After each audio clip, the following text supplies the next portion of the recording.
ഇന്ന് തുടക്കം തൊട്ടേ നമ്മൾ കുറ്റകൃത്യങ്ങളുടെ വാർത്തകളൊക്കെയാണ്, പ്രധാനപ്പെട്ട ശിക്ഷാവിധികളുടെ വാർത്തകളൊക്കെയാണ് പറഞ്ഞിരുന്നത്. കുറച്ചുകൂടി വിശദമായി അവ പരിശോധിക്കാം. ജാഗ്രതയിലേക്ക് പോകാം.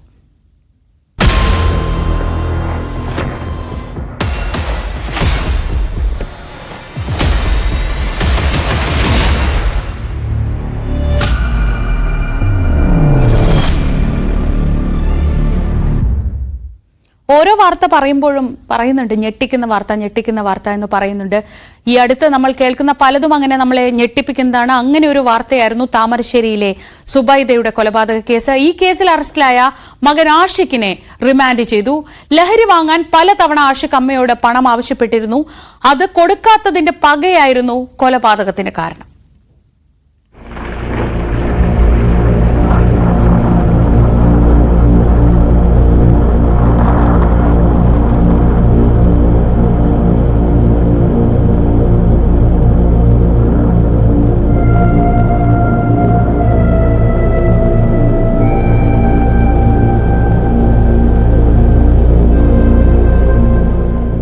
ജന്മം നൽകിയതിന്റെ ശിക്ഷ നടപ്പാക്കി. കിടപ്പിലായ അമ്മ സുബൈദയെ വെട്ടിക്കൊലപ്പെടുത്തിയ ശേഷം ലഹരിക്കടിമയായ മകൻ പറഞ്ഞതാണിത്. സ്വത്ത് വിൽക്കാൻ ആഷിഖ് ആവശ്യപ്പെട്ടിരുന്നെങ്കിലും സുബൈദ തയ്യാറായിരുന്നില്ല.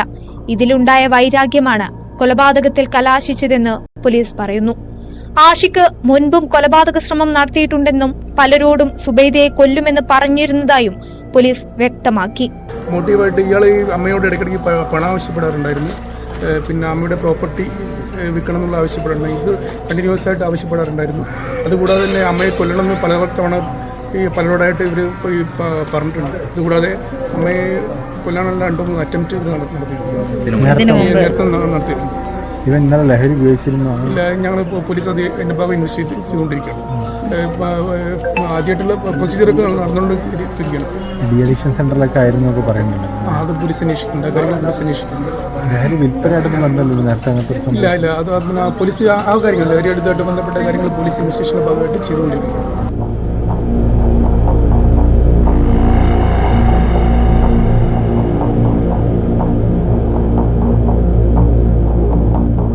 ലഹരിക്കടിമയായ ആഷിഖ് ബംഗളൂരുവിലെ ഡി അഡിക്ഷൻ സെന്ററിൽ നിന്നും കഴിഞ്ഞ ദിവസമാണ് സുബൈദയുടെ സഹോദരിയുടെ പുതുപ്പാടിയിലെ വീട്ടിലെത്തിയത്. സുബൈദ ബ്രെയിൻ ട്യൂമർ ഓപ്പറേഷൻ കഴിഞ്ഞ് ഇവിടെ കിടപ്പിലായിരുന്നു.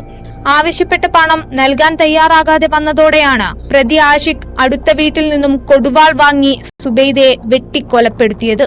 കഴുത്ത് ഏറെക്കുറെ അറ്റ നിലയിൽ അയൽക്കാരാണ് സുബൈദയെ താമരശ്ശേരി ആശുപത്രിയിൽ പ്രവേശിപ്പിച്ചത്.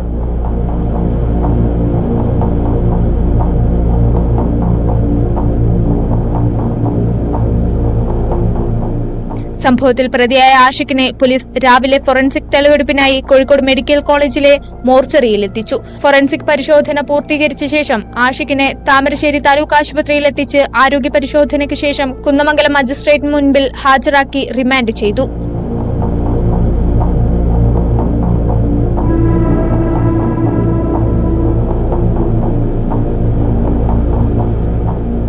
ന്യൂസ് 18 താമരശ്ശേരി.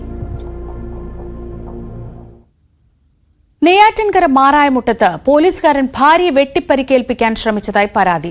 നെയ്യാറ്റിൻകര സ്റ്റേഷനിലെ ഡ്രൈവറായ രാഹുൽ ബാബുവാണ് ഭാര്യ പ്രിയയ്ക്ക് നേരെ ആക്രമണം നടത്തിയത്. കഴിഞ്ഞ ദിവസമായിരുന്നു സംഭവം. 7 വർഷം മുമ്പായിരുന്നു ഇവരുടെ വിവാഹം. ഡിവൈഎസ്പിക്ക് നൽകിയ പരാതിയുടെ അടിസ്ഥാനത്തിൽ നെയ്യാറ്റിൻകര പോലീസ് കേസെടുത്തു.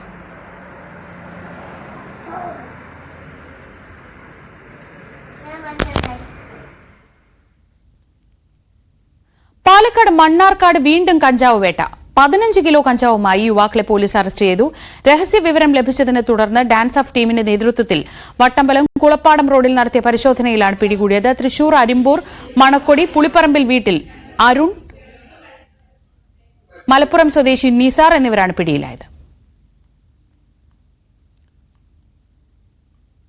ഒറ്റപ്പാലം പോലീസ് സ്റ്റേഷന്റെ കോമ്പൌണ്ടിനുള്ളിൽ കയറി അതിക്രമം കാണിച്ച യുവാവ് അറസ്റ്റിൽ. മദ്യപിച്ച് വാഹനമോടിച്ച് പിടിയിലായ സുഹൃത്തിനെ ജാമ്യത്തിലിറക്കാനെത്തിയ ഷബീർ അലിയും സംഘവുമാണ് സ്റ്റേഷൻ കോമ്പൌണ്ടിൽ അതിക്രമം കാണിച്ചത്.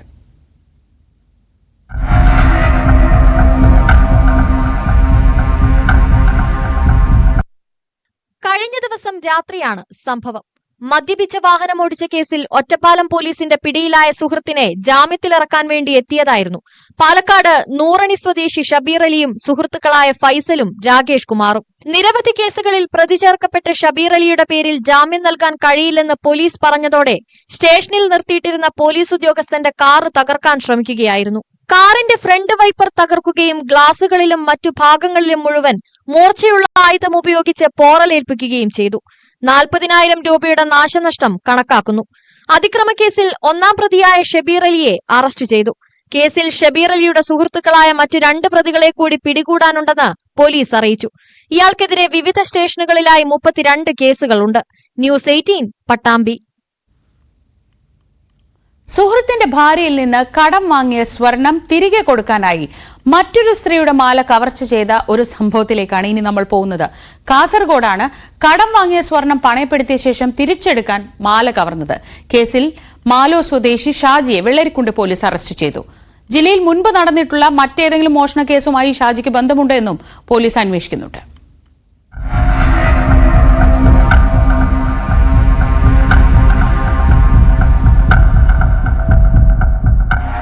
സുഹൃത്തിന്റെ ഭാര്യയോട് കടം വാങ്ങിയ സ്വർണം ബാങ്കിൽ പണയപ്പെടുത്തിയ ശേഷം അവധി കഴിഞ്ഞ് പണയം ഉരുപ്പടി തിരിച്ചെടുക്കാനായി മറ്റൊരു സ്ത്രീയുടെ സ്വർണമാല തട്ടിപ്പറിച്ചോടിയ യുവാവിനെ പോലീസ് അറസ്റ്റ് ചെയ്തു.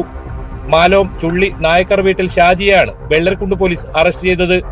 തോട്ടിൽ വസ്ത്രമലക്കാനായി പോയ വീട്ടമ്മയുടെ കഴുത്തിൽ അണിഞ്ഞിരുന്ന സ്വർണമാല പട്ടാപ്പകൽ തട്ടിപ്പറിച്ചോടിയ കള്ളനെ പിടികൂടാനായത് വെള്ളരിക്കുണ്ട് പോലീസിന്റെ 3 മാസത്തെ പ്രയത്നത്തിനൊടുവിലാണ്.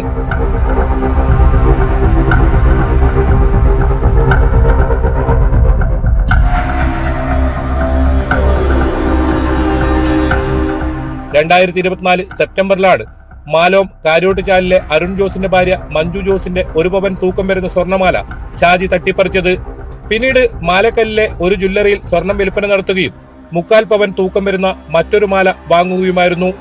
നേരത്തെ മാല വാങ്ങി ബാങ്കിൽ പണയപ്പെടുത്തിയ സ്ത്രീക്കാണ് ഈ മാല നൽകിയത്. ഇത് തിരിച്ചു കൊടുക്കാനായിട്ടാണ് മഞ്ജു ജോസിന്റെ സ്വർണമാല ഷാജി കവർന്നത്. മാല മോഷണത്തിന് മഞ്ജു ജോസ് വെള്ളരിക്കുണ്ട് പോലീസിൽ നേരത്തെ പരാതി നൽകിയിരുന്നു.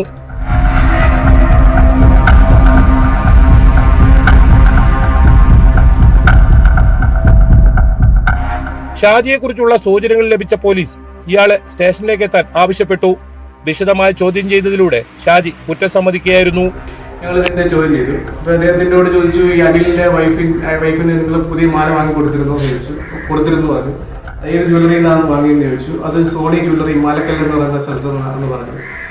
അതിനുശേഷം എന്നോട് അതിനെക്കുറിച്ച് അതിൽ വാങ്ങാൻ എവിടുന്ന് ക്യാഷ് കിട്ടിയെന്ന് ചോദിച്ചു. അപ്പോൾ പറഞ്ഞു മഹീന്ദ്ര ഫിനാൻസിലായിരുന്നു ഇന്ന് ക്യാഷ് കിട്ടിയെന്ന് പറഞ്ഞു. മഹീന്ദ്ര ഫിനാൻസിന്റെ ഡീറ്റെയിൽസ് ഞങ്ങൾ അപ്പോൾ തന്നെ വിളിച്ചു അന്വേഷിച്ചു.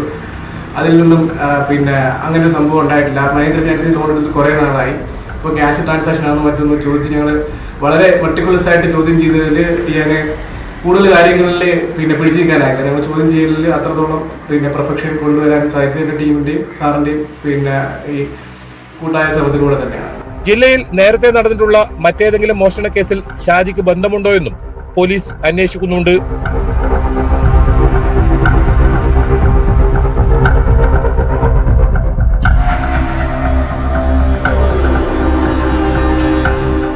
ന്യൂസ് 18 കാസർഗോഡ്. കാഞ്ഞങ്ങാട് മോഷണം നടത്തി കടന്നുകളയാൻ ശ്രമിക്കുന്നതിനിടെ അപകടത്തിൽപ്പെട്ട് ചികിത്സയിലായിരുന്ന പ്രതി പോലീസിന്റെ പിടിയിലായി. കൊല്ലം പട്ടത്താനം സ്വദേശി നദീർ ഷാനാണ് കുറ്റിപ്പുറം പോലീസിന്റെ പിടിയിലായത്. അപകടത്തെക്കുറിച്ചുള്ള അന്വേഷണമാണ് പ്രതിയെ കുടുക്കിയത്.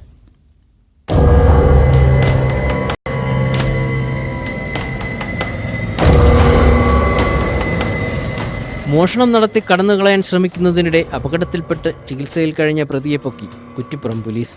കൊല്ലം പട്ടത്താനം സ്വദേശി വായാലിൽ തോപ്പ് നിസാറിന്റെ മകൻ നദീർ ഷാൻ ആണ് പിടിയിലായത്. കാസർഗോഡ് കാഞ്ഞങ്ങാടിൽ നിന്ന് മോഷണം നടത്തി അവിടെ നിന്ന് ബൈക്ക് മോഷ്ടിച്ച് അമിത വേഗതയിൽ വരുന്നതിനിടെയാണ് കുറ്റിപ്പുറത്ത് വെച്ച് ഒരു കാറുമായി കൂട്ടിയിടിച്ച് അപകടമുണ്ടായത്.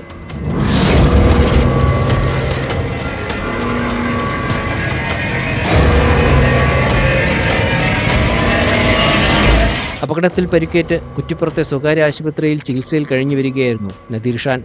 അപകടത്തെ സംബന്ധിച്ച് കുറ്റിപ്പുറം പോലീസിന്റെ വിദഗ്ധ അന്വേഷണത്തിലാണ് നദീർ ഷാൻ മോഷണം നടത്തി വന്നതാണെന്ന് കണ്ടെത്തിയത്. ഇയാളെ കാഞ്ഞങ്ങാട് പോലീസിന് കൈമാറി.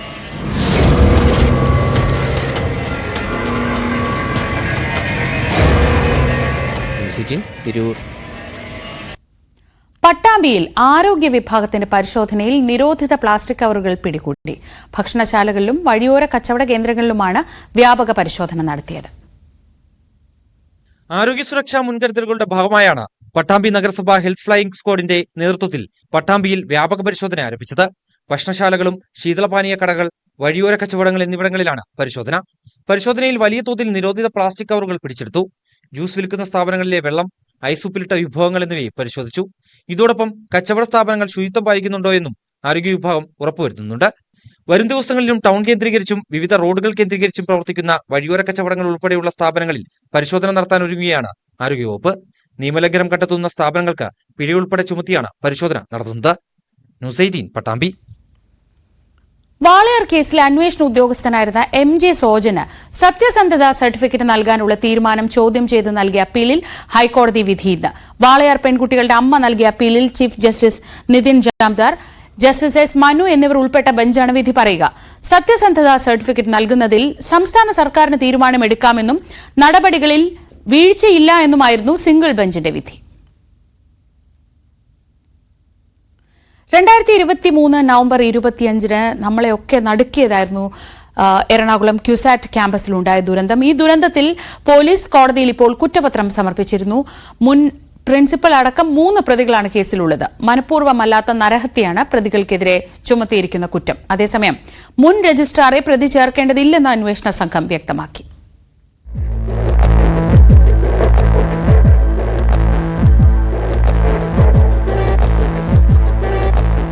കുസാറ്റ് എഞ്ചിനീയറിംഗ് വിഭാഗം സംഘടിപ്പിച്ച സംഗീത നിശയ്ക്കിടെ തിക്കിലും തിരക്കിലും പെട്ട് 4 പേർ മരിച്ച സംഭവത്തിൽ പോലീസ് കുറ്റപത്രം സമർപ്പിച്ചു.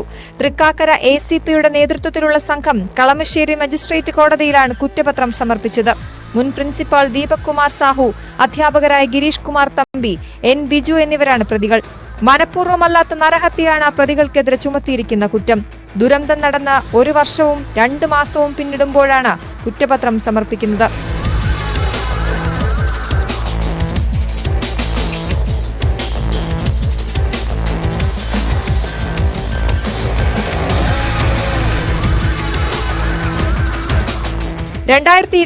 നവംബർ 25 കുസാറ്റ് ദുരന്തമുണ്ടായത്. അതേസമയം മുൻ രജിസ്ട്രാറെ പ്രതി ചേർക്കേണ്ട സാഹചര്യമില്ലെന്ന് അന്വേഷണ സംഘം വ്യക്തമാക്കി. പരിപാടിക്ക് മുന്നോടിയായി പോലീസ് സുരക്ഷ ആവശ്യപ്പെട്ടുള്ള കത്ത് കൈമാറുന്നതിൽ രജിസ്ട്രാർ വീഴ്ച വരുത്തിയെന്ന ആരോപണം ഉയർന്നിരുന്നു. ഡെപ്യൂട്ടി രജിസ്ട്രാറെ സ്ഥലം മാറ്റി. അന്വേഷണ വിധേയമായി പ്രിൻസിപ്പാളിനെയും ചുമതലയിൽ നിന്നും മാറ്റി. പരിപാടിയെക്കുറിച്ച് തങ്ങളെ അറിയിച്ചില്ലെന്നായിരുന്നു സർവകലാശാലയുടെ വാദം. അപകടത്തിൽ 4 പേർ മരിക്കുകയും 60ഓളം പേർക്ക് പരിക്കേൽക്കുകയും ചെയ്തിരുന്നു.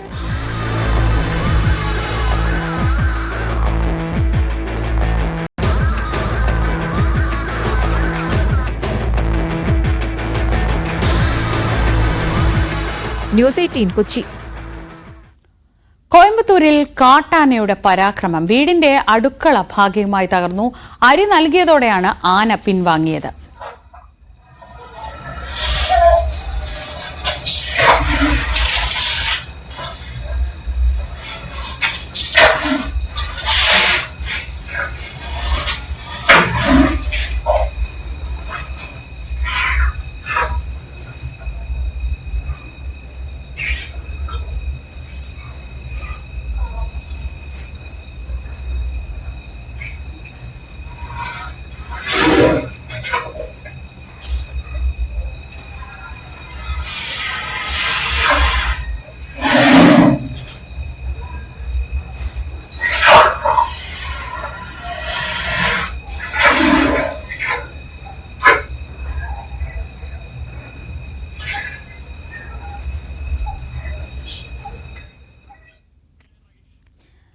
രാഗേഷ്, ന്യൂസ് ഡെസ്കിൽ നിന്ന് വിവരങ്ങളുമായി. രാഗേഷ്, നമ്മൾ റേഷൻ കട തകർത്ത് സ്ഥിരമായി അരി എടുത്തുകൊണ്ട് പോകുന്ന നമ്മുടെ സ്വന്തം അരിക്കൊമ്പന്റെ വാർത്തകളൊക്കെ കണ്ടിട്ടുണ്ട്. ഇപ്പോൾ വീട് തകർക്കാൻ വന്ന ആനയ്ക്ക് അരി കൊടുത്ത് ആനയെ സമാധാനിപ്പിച്ച് പറഞ്ഞു വിടുന്ന ഒരു കാഴ്ചയാണ് ഇപ്പോൾ ഈ ദൃശ്യങ്ങളിൽ കാണുന്നത്. ഇതെവിടെയാണ് സംഭവം, എപ്പോഴാണ് സംഭവം, ഇതിന്റെ ഈ ദൃശ്യത്തിന്റെ കൂടുതൽ വിവരങ്ങൾ എന്തെങ്കിലും കിട്ടുന്നുണ്ടോ? ശ്രീജ, ഇത് കോയമ്പത്തൂർ ജില്ലയിലെ തെരുക്കുപാളയത്താണ് ഈ സംഭവം ഉണ്ടാകുന്നത്. അതായത് ശനിയാഴ്ച രാത്രിയാണ് ഈ കാട്ടാനയുടെ ആക്രമണം ഉണ്ടായത്. അതിഥി തൊഴിലാളികളാണ് ഇവിടെ ഈ വീട്ടിൽ കഴിഞ്ഞിരുന്നത്. ഇവർ ജോലി കഴിഞ്ഞ് വന്ന് ഭക്ഷണം പാചകം ചെയ്യുകയായിരുന്നു. ഏതാണ്ട് 4 പേരാണ് ആ വീട്ടിൽ കഴിഞ്ഞിരുന്നത്. ഇതിനിടയിലാണ് അടുക്കള ഭാഗത്ത് ആന നിലയുറപ്പിക്കുന്നതായി ശ്രദ്ധയിൽപ്പെട്ടത്. ഇതോടുകൂടി ഇവർ ആദ്യം ഗ്യാസ് ഓഫ് ചെയ്യുകയായിരുന്നു. പക്ഷേ ആന ഈ വീടിനകത്തേക്ക്, അടുക്കള വാതിൽ വഴി വീടിനകത്തേക്ക് പ്രവേശിക്കാൻ ശ്രമിച്ചു. പക്ഷെ ആനയ്ക്ക് അകത്തേക്ക് കയറാൻ കഴിഞ്ഞില്ല. ഇതിന്റെ തുമ്പിക്കൈ നീട്ടിക്കൊണ്ട് വീട്ടിനകത്തെ വസ്തുക്കൾ എടുക്കാനുള്ള ശ്രമങ്ങൾ ആന നടത്തുന്ന ദൃശ്യങ്ങൾ കാണാം. ഈ ദൃശ്യം പകർത്തിരിക്കുന്നത് ഈ 4 പേരിൽ ഒരാളാണ്. ഇതിനിടയിൽ ആന പോകാതെ വന്നതോടുകൂടി ഇവർ ഒരു അരിച്ചാക്ക് ആനയ്ക്ക് ഇട്ട് നൽകുകയായിരുന്നു. അതും ദൃശ്യങ്ങളിലുണ്ട്. തുടർന്നാണ് ആന പിൻവാങ്ങിയത്. ഏതായാലും വനമേഖലയോട് ചേർന്ന് കിടക്കുന്ന പ്രദേശമാണ് ഈ തെരുക്കമ്പാളയം. മാത്രവുമല്ല, നേരത്തെ ഇവിടെ ഈ കഴിഞ്ഞ ദിവസം ഇവിടെ ഒരു കർഷകൻ കാട്ടാനാക്രമണത്തിൽ കൊല്ലപ്പെട്ടിരുന്നു.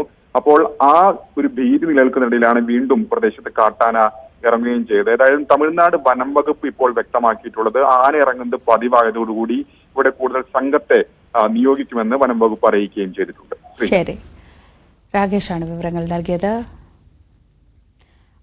ഇനിയും ഒരു കാട്ടാനയുടെ വാർത്തയാണ്. അത് തിരുവനന്തപുരത്ത് നിന്നാണ്. തിരുവനന്തപുരം വിതുര തലത്തൂത്തക്കാവിൽ കാട്ടാനയുടെ ആക്രമണത്തിൽ തൊഴിലാളിക്ക് പരിക്കേറ്റു. ടാപ്പിംഗ് തൊഴിലാളിയായ ശിവാനന്ദൻ കാണിയെയാണ് ആന ആക്രമിച്ചത്.